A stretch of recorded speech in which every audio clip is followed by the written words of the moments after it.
Please open in your learning workbook to page 114 and read along as we learn together. We will now learn the learning objective, rationalize denominators having two terms. Consider a fraction with the following traits.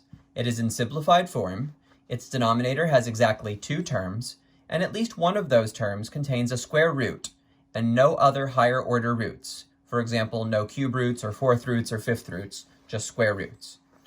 Such a fraction's denominator can be rationalized by multiplying the numerator and denominator of the fraction by a special expression called the conjugate of the denominator. Let's define that now. The conjugate of a two-term expression is obtained by changing the sign of the second term. For example, the conjugate of x minus root 2 would be x plus root 2.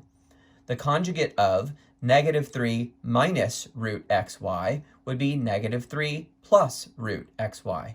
Notice that only the sign in the middle changes. The conjugate of root a minus 4 root b equals root a minus 4 root b.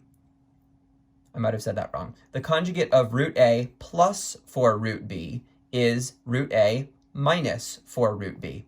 And the conjugate of negative 1 plus root c is negative 1 minus root c. Again, only the sign in the middle changes. When a two-term expression containing a square root is multiplied by its conjugate, the product does not contain a radical. It has been rationalized. So this is the method that we will use to get rid of radicals when they happen to show up in the denominator of a problem. We will now solve these two problems.